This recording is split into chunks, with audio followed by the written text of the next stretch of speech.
Portistas, esta semana o foco não está no relevado. Está dentro do balneário, nos corredores, na disciplina, no que se vê e, acima de tudo, no que se esconde. Há uma tempestade a formar-se internamente e o ambiente entre direção, equipa técnica e plantel está mais tenso do que nunca.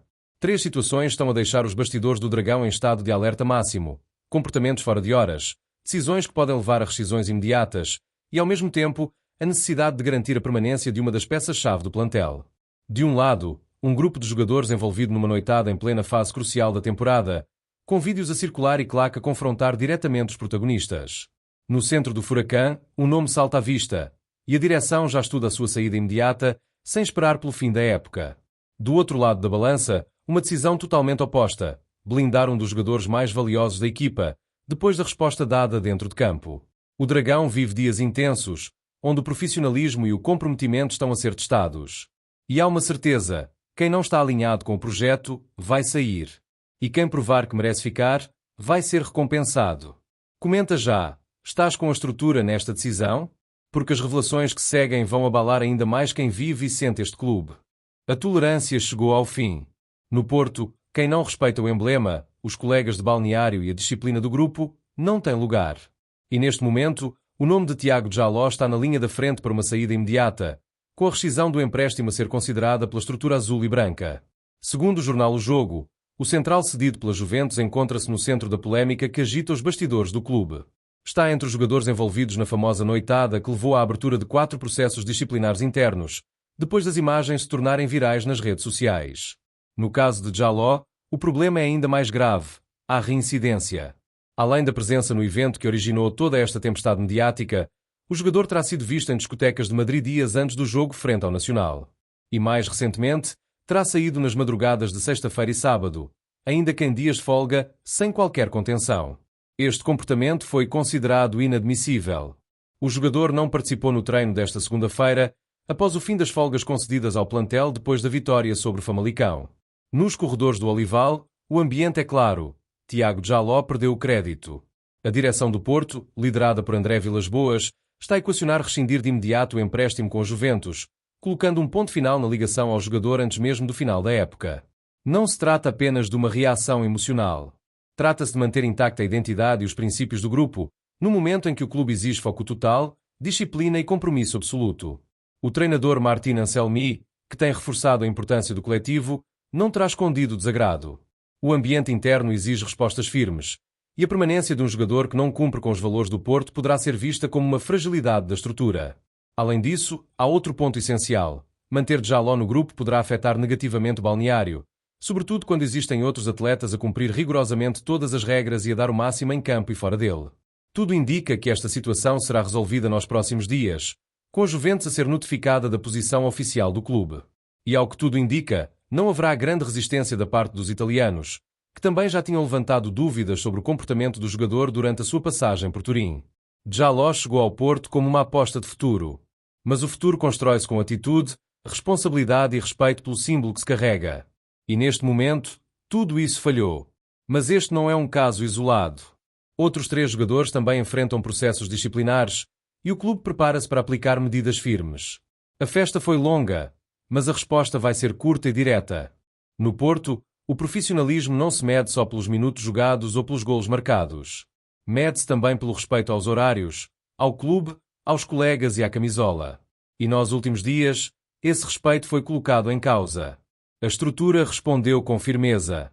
Segundo o jornal O Jogo, 4 jogadores do plantel principal estão oficialmente sob processo disciplinar, após a divulgação de vídeos que revelam a sua participação numa festa que ultrapassou todos os limites aceitáveis. O evento em questão foi o aniversário de Otávio Ataíde.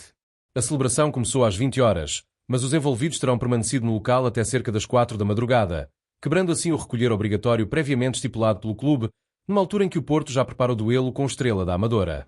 As imagens da noitada rapidamente invadiram as redes sociais e não tardaram a chegar à estrutura liderada por André Vilas-Boas. A resposta foi imediata: processos disciplinares instaurados. E mais do que isso, a direção está empenhada em não deixar o episódio impune. O ambiente piorou quando elementos da claque Super Dragões confrontaram alguns dos jogadores que participaram na festa. A tensão foi tal que foi necessária a intervenção policial para evitar que a situação passasse a outro nível. Até ao momento, os nomes dos 4 jogadores envolvidos ainda não foram oficialmente divulgados, mas o impacto dentro do grupo é evidente.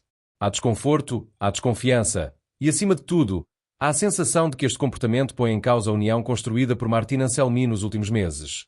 Anselmi, que tem sido um defensor da disciplina e da coesão dentro do balneário, encara esta situação como um teste à autoridade e ao espírito de grupo. E o clube já deu sinais de que vai agir com firmeza, independentemente da importância ou estatuto dos jogadores envolvidos. A mensagem enviada pela direção é clara. No Porto joga quem respeita o clube. O resto é dispensável.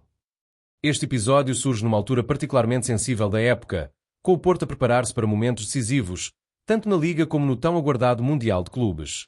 E por isso, qualquer perturbação interna é vista como um obstáculo grave à estabilidade competitiva. A decisão de abrir processos formais representa mais do que uma ação corretiva. É uma declaração pública de valores. É dizer aos adeptos que, mesmo nos momentos difíceis, o clube continua a defender aquilo que o torna grande: compromisso, rigor e respeito. Agora, os próximos dias serão determinantes. As sanções podem ir de multas a exclusões temporárias do plantel, ou até mesmo medidas mais duras, consoante a gravidade e reincidência de cada caso. Mas enquanto uns colocam o nome em causa fora de campo, há quem, dentro dele, esteja a fazer por merecer cada centímetro da camisola que veste. E por isso, a direção está prestes a blindar uma das suas maiores referências no meio-campo, Alan Varela. Em contraste absoluto com os episódios de indisciplina que abalaram o balneário nos últimos dias, há um nome que continua a brilhar, dentro de campo, fora dele, e agora também nos planos estratégicos da direção, Alan Varela. Enquanto alguns colocam em risco o seu futuro no clube, o médio argentino tem sido o espelho da entrega, do compromisso e da qualidade que o Porto exige dos seus. E é por isso que a estrutura liderada por André Vilas-Boas já colocou como prioridade máxima a renovação e blindagem de Varela, que é considerado uma peça fundamental no modelo de Martin Anselmi. O contrato atual de Alan Varela é válido até 30 de junho de 2028, mas a intenção do Porto é clara: prolongá-lo até 2029 ou mesmo 2030, com um significativo aumento salarial e, sobretudo, com o reforço da cláusula de rescisão, que atualmente ronda os 65 milhões de euros. A renovação será abordada logo após a participação do clube no Mundial de Clubes, que se realiza entre junho e julho, nos Estados Unidos. A ideia é premiar a postura e a performance do jogador, que mesmo após uma fase complicada, respondeu com excelência, recuperou forma e voltou a ser um pilar no meio-campo azul e branco. Para o treinador Anselmi, Varela é intocável. A inteligência com e sem bola, o posicionamento, a leitura de jogo e a capacidade de liderança em campo transformaram-no num dos jogadores mais valorizados do plantel e, inevitavelmente, num dos mais cobiçados. De facto, o Atlético de Madrid já manifestou interesse em outras janelas de mercado e continua atento à evolução do Camisola 22. Contudo, não houve ainda qualquer abordagem formal. E é precisamente por isso que o Porto quer antecipar-se, subir a parada e garantir que qualquer investida futura obriga uma proposta de outro nível. O objetivo é claro: mostrar a Varela que o clube reconhece o seu valor, dar-lhe estabilidade e, ao mesmo tempo, proteger-se de surpresas desagradáveis durante o verão. E mais, esta renovação é vista também como um sinal interno. Um gesto para o balneário. Uma forma de deixar claro que, no Porto, quem dá tudo, recebe tudo. Quem respeita o símbolo, quem se entrega a cada treino e a cada jogo, é recompensado. É com esse perfil que o clube quer construir o futuro. Por agora, as negociações ainda não começaram oficialmente, porque os esforços têm estado centrados noutra renovação, a de Rodrigo Mora. Mas a de Varela não ficará esquecida. E quando acontecer, será com convicção e estratégia. Enquanto uns brincam com a camisola que vestem, outros mostram que estão prontos para carregar o dragão nas costas. Alan Varela é um deles. E o Porto quer garantir que ele continue a ser nosso.